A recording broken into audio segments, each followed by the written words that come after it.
What tone do you think the Chancellor needs to strike? Your prediction is one of the big levers moved, probably income tax. What specifically is the problem that Rachel Reeves has to solve with this budget? How much time do you have? The UK economy, just sort of where are we? When I talk to entrepreneurs in my world, Whenever I speak to CEOs, they're tired. The package of the measures is always the most important. What do you think will be in it? That is a hard question. We need to make a fiscal policy boring again. I'm Hannah Prevett. And I'm Dominic O'Connell, And this is our new podcast from The Times and The Sunday Times. where we have the kind of behind-the-scenes conversations we normally have with people in business, and we bring them to you every week. Picking apart one big business story with guests from the front line. This is The Business. Today, we're bringing you a bonus episode of The Business, sponsored by PwC. Our business today is the budget, because only a few weeks to go, all eyes are on the decisions facing the Chancellor as she puts the finishing touches to her big statement on November the 26th. So we've invited two of PwC's experts to join us here in our podcast studio as we discuss what's at stake and what Rachel Reeves might do to get the economy growing. Claire Blackburn is PwC's head of UK tax. And Barret Kupelian is PwC's chief economist. Welcome to The Business. Thank you. Hello. First of all, budgets are normally, I think it's fair to say, pretty dry and dusty things. But this time around, they are hotter than pop star Benson Boone. Claire, is your job suddenly very sexy?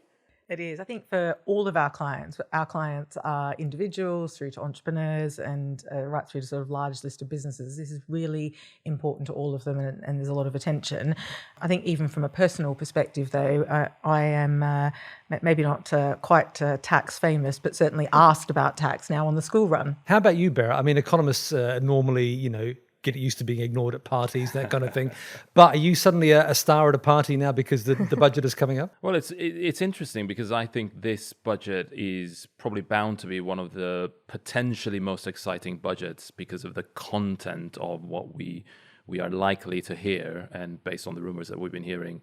I mean, I've got a similar story as well. I had a haircut 2 weeks ago, and my barber started asking me questions about the budget. Really? And I suppose this speaks to the fascination around the budget. People want to get ahead of what could be announced.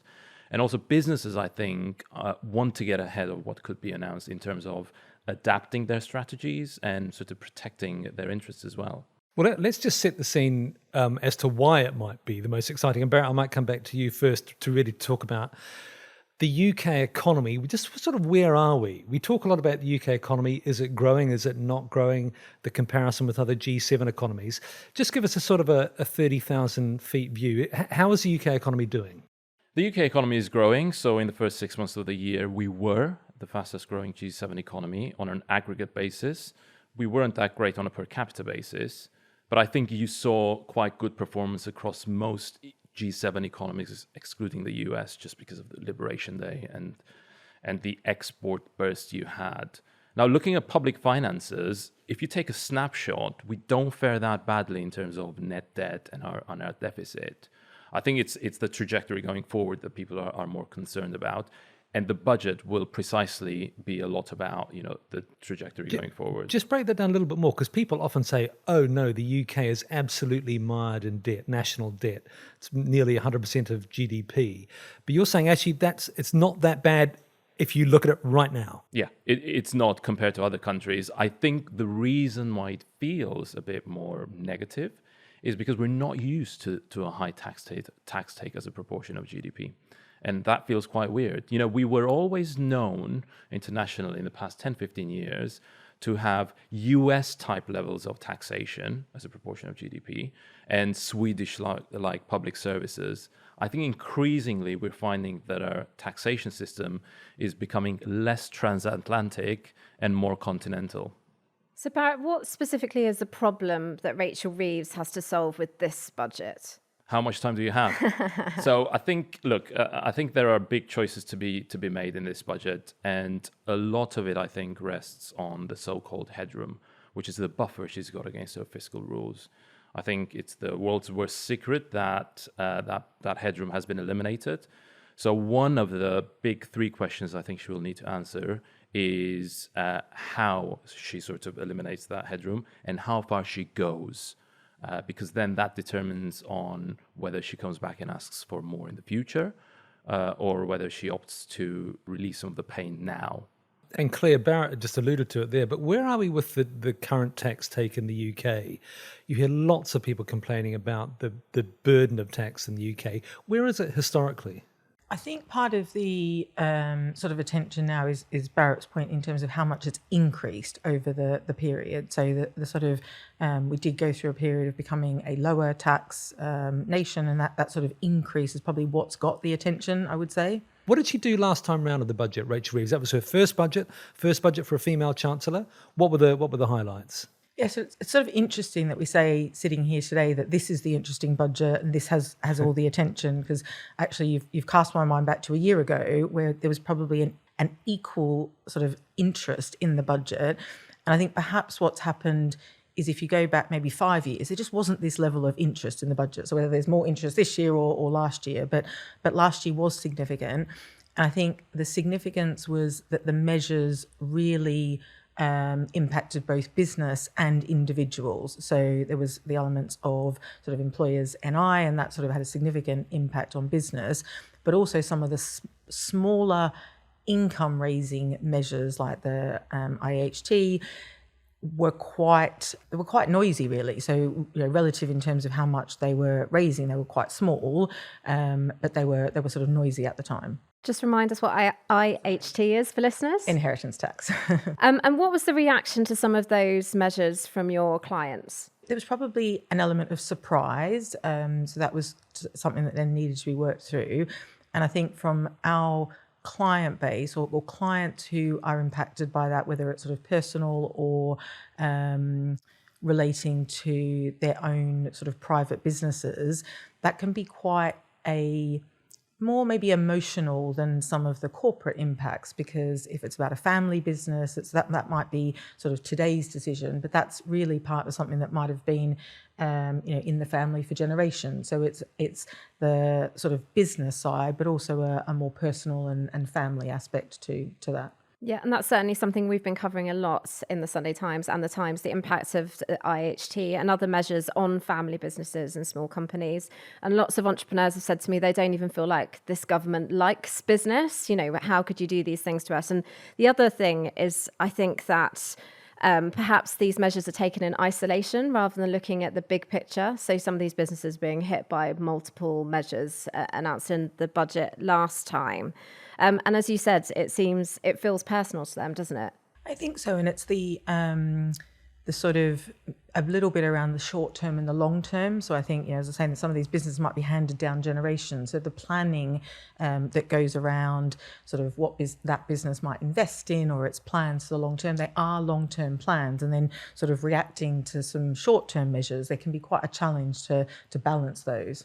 The element of surprise is quite an interesting one, isn't it? Because Labour went out of its way in opposition to woo business.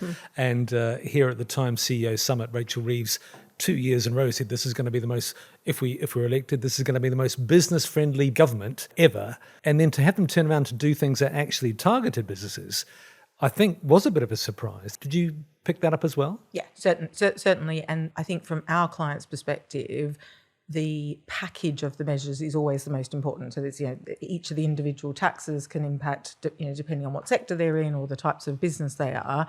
So looking at the package as a whole, and even some of the sort of knock-on effects. So even if some of the taxes don't impact a particular business, themselves, those tax changes, that wider economy, is it driving growth? What's it doing to consumer sentiment that obviously has an impact then onwards to organisations? I think the other thing in the first sort of seminal budget, at least from an economist point of view, I think the macro story was that spending went up, or was planned to go up, which was mostly funded by tax increases, and some of it was funded by borrowing. That was the big picture story. But the one that gets less reported was the change in the fiscal rules, and the fact that now we are in a state where public investment is protected. So what we used to get historically was that whenever there was any fiscal woes, the easy lever chancellors would go for was to cut public investment, because the effects of that are seen further down the future. Whereas now, we know that that sort of budget is protected and ring-fenced, which actually is one of the things that businesses did ask for, because they wanted certainty about the government's public investment plans so that they themselves could plan around it. And we know, one thing that we know about the upcoming budget is that we know that public investment will be protected. And I think that is good news. The only thing there is that it will take some time for the benefits, the economic benefits of protecting public investment and growing it over time to be seen in the numbers. Yeah, and I think the certainty point is interesting, and what there's certainty over. So I think this period of time where there's significant uncertainty around what will end up in the final budget is certainly something our clients are struggling to grapple with. Well, and also the budget's very late, isn't it? November, you couldn't really have had it any later. Just to finish up on last year's budget then, perhaps Barret, come to you. Can it be judged a success? Rachel Reeves said she was going to fix the public finances. She wasn't going to come back for more tax rises. What's her scorecard on those 2 points? Well, I think the fact that the headroom has been wiped out a couple of times is probably an indication that you probably need to go bigger in the future, because there is a trade-off between going bigger and having certainty in the next few years that you will not ask for more resources versus having a thin headroom and coming back at each fiscal event and tweaking your tax policy, which I think is disruptive to society and businesses as a whole. So what is your sense when it comes to fiscal headroom? Do you think she's going to look to double it, triple it, quadruple it? Well, I think that's one of the three big choices she will have to make. So we know the headroom's disappeared. We know she will try to get it back to a certain level. So in the past 2 instances, she's gone for the 10 billion headroom, which is quite thin. Historically speaking, chancellors have targeted for 20 billion, so she could go for the 20 billion, or she could actually go higher. So we'll have to wait and see for that. I think there are some numbers out there, some forecasts out there suggesting she might go for 30 billion headroom, which would... So if she really went high, doubled or perhaps tripled the amount of headroom she has, what would that mean in terms of tax rises in this budget? My back of the fag packet calculations suggest that would be something like 40 or 50 billion in new tax rises. That's what she did last year again. Yeah, it probably means that it's going to be quite painful. You could do some tweaks around the timing of those taxation measures, where do you front load it or do you back load it? You could tinker a bit with spending as well. But the real choice is, do you go for pain now or in the short run for stability in the long run or not? And I think given the recent experience, we might see a different tact from the government this time around. And Claire, how could the Chancellor go about raising that kind of money, thinking about some of the smaller measures potentially first? So I think I said a moment ago, the package is the most important aspect of the sort of budget discussion. There are significant numbers of different ways. I read this week there could be sort of even up to 100 being considered and discussed to get to that 100's package. not many for a budget, though. 2012 was 189, the year before was 132, and the HMRC report about tax policy tracked 240 in 2 years. So 100's about normal run rate for a budget, isn't it? So I think I haven't got the average. I haven't got the averages to hand. I think the thing that certainly from our clients' perspective that they're really conscious of is there is a sort of complexity that comes the more that you end up with, right? So there's you've asked me specifically around the small measures, and we'll come to those. But I think that scene setting around the balance between lots of small things gives also a greater risk that the small things might not add up to the numbers. So on some of the sort of bigger headline rates, there's a clearer path between the rate and the outcome. As you get into the sort of intricacies of the other 90-something, there is a greater range of uncertain outcomes in terms of which of them will drive the behaviour to add up to those numbers. Well, shall we then do the big ones first, the big levers she has? In the manifesto, the Labour manifesto, they said they wouldn't increase the three big taxes: income tax, VAT, employee national insurance. In a recent speech, Rachel Reeves gave a pretty clear steer that that one of those was going to move, or more than one of those was going to move. She said she expected everyone to contribute, which I think is political speak for doing one of those. What happens when what do you get if you increase income tax by 1p in the pound? What sort of sums are we talking about in the context of that 40-50 billion she needs? Yeah, so it makes a significant headway into the numbers you were talking about earlier. So a 2% increase on the income tax is around 20 billion. So you're starting to make a significant inroad into that overall number. But unless, some simple maths there, unless you go to something like 4%, that, we're not going to get to the full amount of potential headroom being discussed with even going for one of those three big measures. What about VAT and national insurance then? Do you think she could be tempted into the other big levers as well? Potentially. I think there's probably less flexibility on some of the VAT. There has been some speculation actually of even VAT going the other way on some of the energy costs to give a bit of ease on energy cost, which links back to the cost of living discussion. So, possibly that could even move the other way. But there's sort of less flexibility on that. And what are some of the potential macro impacts of changing one of the big three? Surely that would harm, we were talking earlier about consumer spending, right, and consumer sentiment and confidence. Would people be less likely to go out and buy a new TV or one of those other big ticket items we often talk about? Well, I think confidence will play a big part, because if you can convince both businesses and households that this is it, we will not be seeing any material tax increases in the future, come what may, then you can start to digest the news, adapt to it, and then start to plan your future in the short and medium term. What we are seeing is really interesting, particularly in the private sector, and by that I mean both the business sector and the households. Savings ratios in the UK are high and on the rise, which is a G7 outlier. So what that seems to suggest to me is that households are apprehensive about spending. So if you give a degree of certainty, you will see that savings ratio being unwound over time. And let's not forget that consumers are the biggest spenders in the UK economy. So that could have a material impact on the growth numbers, for example. And with respect to businesses, it's really interesting if you break down the growth numbers, the GDP growth numbers, into sectors of the economy that are public sector dominated and private sector dominated. In the past 2 years, public sector dominated sectors have been growing quite rapidly. There's a great chart. I mean, you can really see how fast they've been growing, and in particular healthcare. If you look at the private sector, in net terms, it's just been hovering around the x-axis. It's not really growing. And the reason is there's a degree of unease about what the future looks like. So if you at least sort that issue out and give a clear sign of where you're heading in the future, what your tax policy is, and how likely or not it is to move in the future, you can actually get some businesses to spend a bit more. Do you think that's a bit of a big if, though? People really believe that she's not going to come back again, because she swore blind last year that she wasn't going to, and yet here we are. So I think it's a bit of a leap of faith, isn't it? Well, we tend to have fiscal events every 6 months. So the more you go through those fiscal events and the less sort of big policy changes you get, I think you will see the effects of that. There's other indicators you can monitor as well, stuff like, the bond yields, whether they sort of start to go down and so on and so forth. So it would be interesting to watch. So they could re-earn that trust, perhaps. Yeah. It goes back to the headroom, how much headroom ends up being there, and also sort of over what period of time doing nothing isn't a good option for a business either. Yeah. So those sort of investment decisions, they want to be making them and they want to make investments, and sort of, they can't do nothing for too long.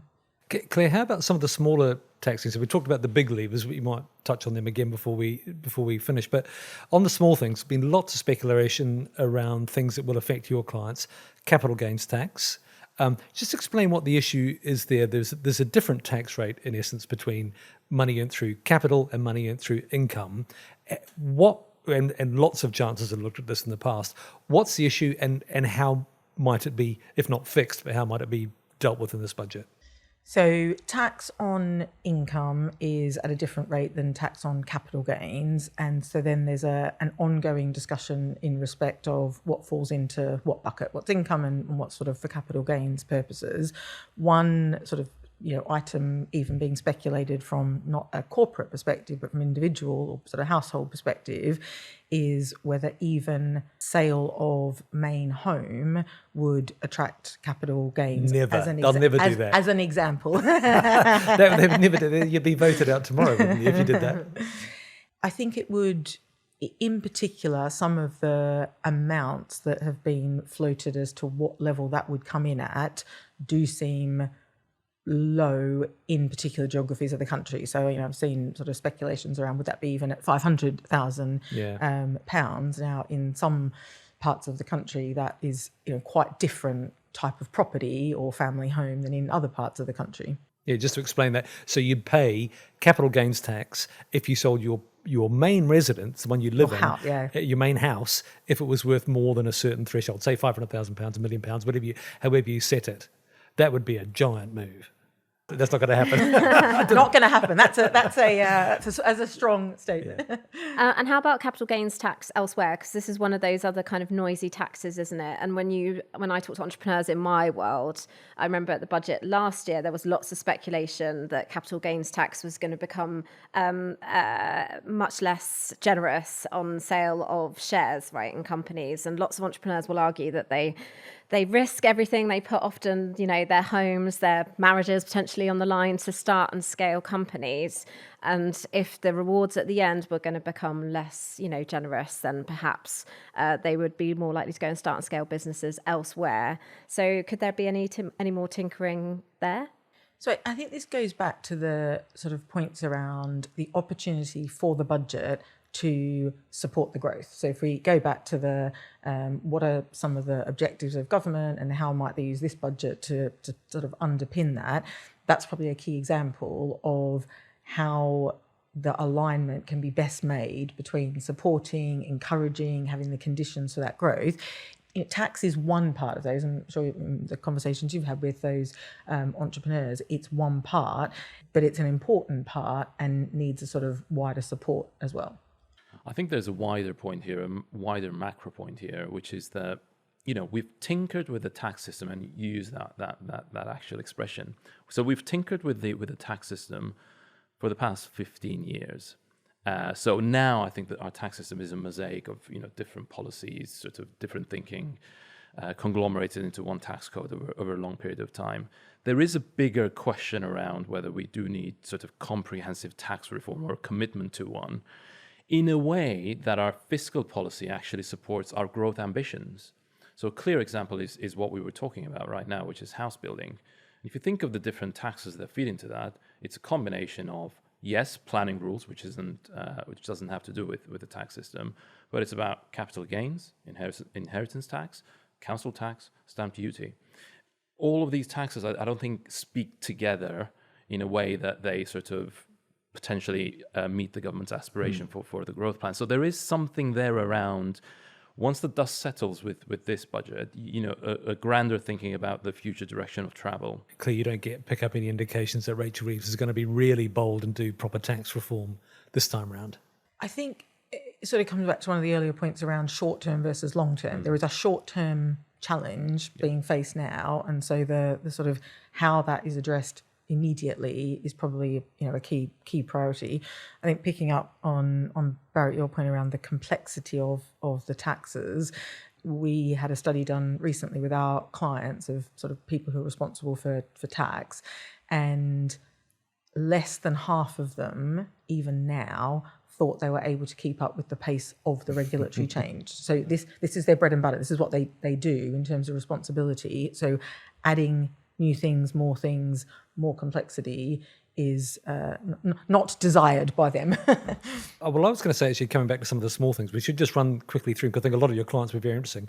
What about, capital gains tax, dividends, that kind of dividend that comes under capital gains tax, I think. What about property taxes in general? You talked about the idea of capital gains tax on the sale of homes, but there are other ways you could get money out of property, aren't there? Yeah, I think there's been a range of potential measures proposed, various speculations. So whether one option might be around increasing the council tax on properties over a certain of the certain bands is one option that we understand is being considered. There's probably a wider set being considered as well. Yeah. What about exit taxes? Which, all these high net worth individuals, having already lost their non-dom status, might now, which they complained about greatly, might now face the idea of if you do leave, you have to pay some kind of an exit tax. What is an exit tax? How does it work overseas, and what might it look like here? Okay, so an exit tax is a tax paid at the point of a transaction. So from a business perspective, it would be leaving a country. So that would be taking a particular business and moving it to another location. And then from a personal perspective, it would be like an individual leaving and a tax being levied on that.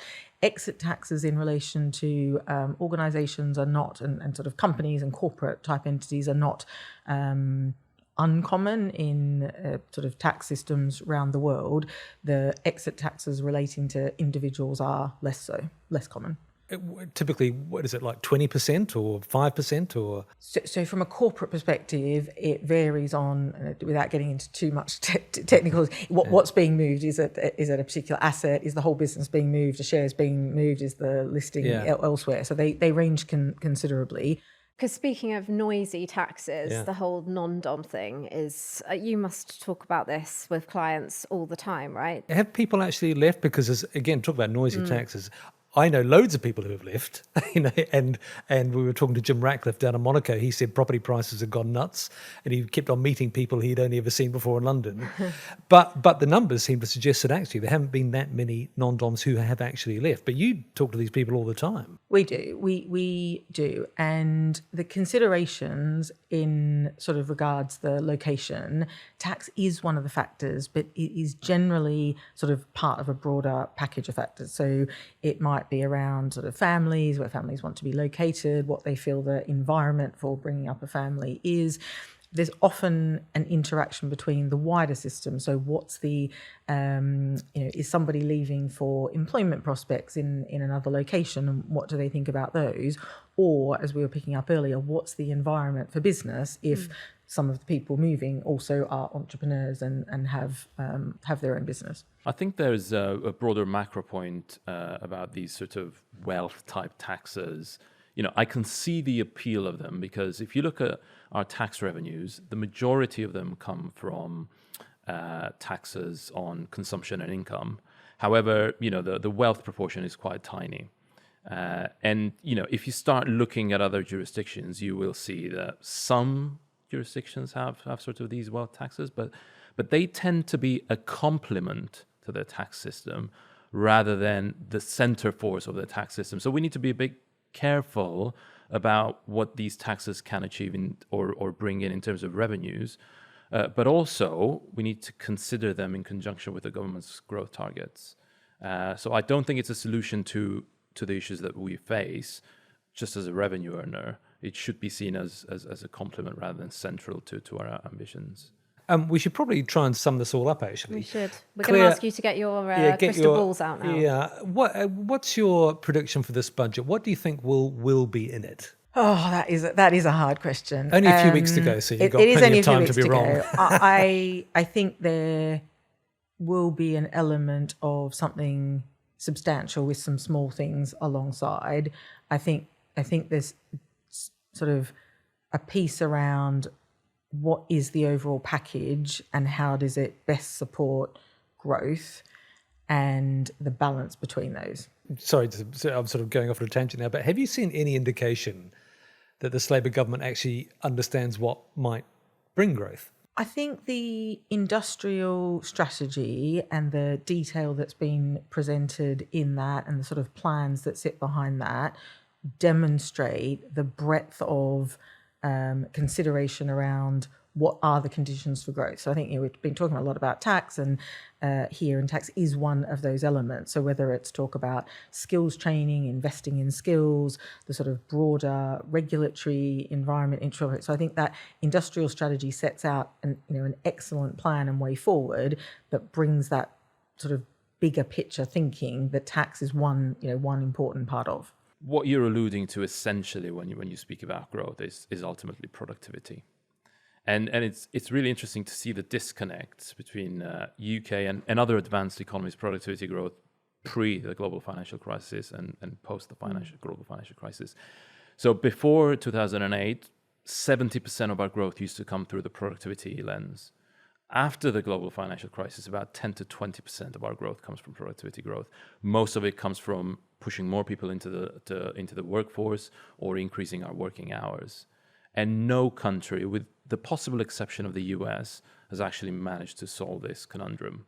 So I would like to see, once we get fiscal stability, I would like to see more measures in actually pushing up the productivity growth rate numbers. And it's not like flicking a switch. I mean, it's not easy.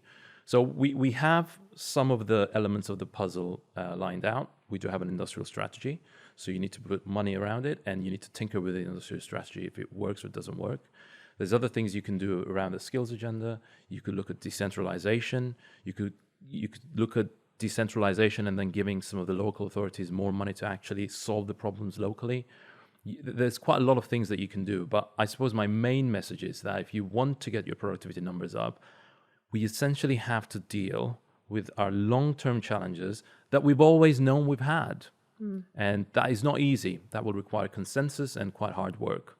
It's interesting, though, because the businesses that I speak to would say that, when it comes to productivity, they want to be investing for the long term. But because of the changes that the Chancellor made in her last budget, they have been absolutely unable to do that. And I think that was the thing with the recent speech that Rachel Reeves made prior to the budget, which itself was, unprecedented, right? It's never happened before. And I can just imagine them all sitting there furiously, like shaking their heads when she's talking about, it's a legacy issue and we're doing everything we can, when some of the very changes that she made this time last year is what's left their businesses even further in the doldrums. And whenever I speak to CEOs, they're tired. That's what they tell me. And these are, the most ambitious, energetic, optimistic people on earth. They're tired, not because of the budget itself, but if you look at the international environment, and the shocks we've been subject to in the past 10 years, COVID, pandemic, inflation, energy prices, supply chain issues, these are big issues, and businesses have been trying to navigate these changes, which is quite difficult to do, and do their day job. So at least if you have certainty in the budget, and you're relatively confident that you will not have further changes further down the line, that's one thing sorted, and then you can actually start to tackle the other issues that are in your inbox. It's also the positivity point. So the elements and areas of being positive need to be talked up, and I think we can run the risk of talking ourselves down, and so I think that's an important thing. In our last PwC CEO survey, the UK was second only to the US as an inward investment location. So whilst we have focused quite a bit on some of the challenges, that's a sort of measure of wanting to invest. And so the more we can put the conditions around to realise that and make it real and focus on those positives, I think it's cause for optimism. Okay, so Claire, so your prediction is one of the big levers moved, probably income tax. Plus a bit of tinkering around the edge. I don't want to put words in your mouth, but that is now your prediction. Perhaps not quite what's going to be in it to you, Barret, but what does success look like on that macro? Yet again in her recent speech, Rachel Reeves talked about fixing the finances, which she's been talking about for ever since she's been Chancellor now. So what does success look like in terms of fixing the finances? And then could you just look out sort of 5 years? What are you sort of alluded to it a bit there, but what are the longer term challenges for the UK economy? I think success will be something along the lines of the next time she comes at a fiscal event, it's just a non-event. It's quite boring. We need to make fiscal policy boring again. So I think that would be success, and it will take time for that to happen. So that will be the litmus test. In the more short term, I would sort of look at the reaction of financial markets to see how they react. They're usually good barometer of what could happen in the future. So the day of the budget, actually the last budget, when she was talking, gilt yields went down, Rachel Reeves' smiley face, and as soon as the OBR thing landed, gilt yields started to go up, Rachel Reeves' frowny face.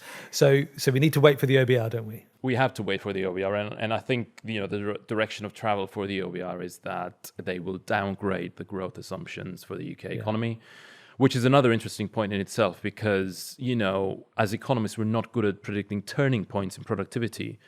And if you look at all the new tech that's coming out of Silicon Valley, are we prejudging that, and are we being a bit more doomsy on that front?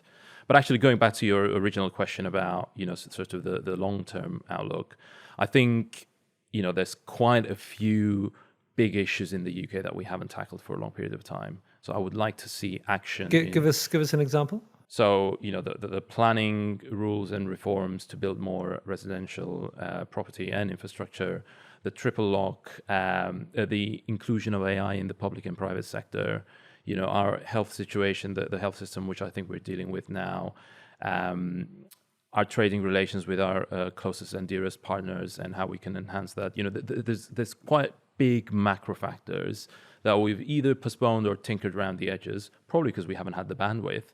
But I think hopefully if the international environment seems a bit more calm than recent months, I think we could start to tackle these one by one. And just finally to you, Claire, what tone do you think the Chancellor needs to strike? Obviously, the content is what's really important here, but you talked before about optimism. So it's also presumably about the delivery of the message, which is one of the reasons she gave her kind of pre-speech, if you like, just last week. So yeah, what do we need to hear from the Chancellor, and how do we need to hear it? So a realism in order to land what we're expecting will be a gap, but with optimism. Optimism. Yes, she's often in short supply.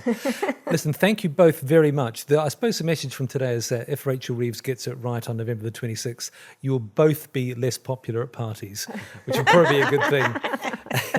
I'm Dominic O'Connell. And I'm Hannah Prevett. And this is The Business. Thanks to our guests today, PwC's Head of UK Tax, Claire Blackburn, and Chief Economist, Barret Kupelian. This bonus episode of The Business is sponsored by PwC.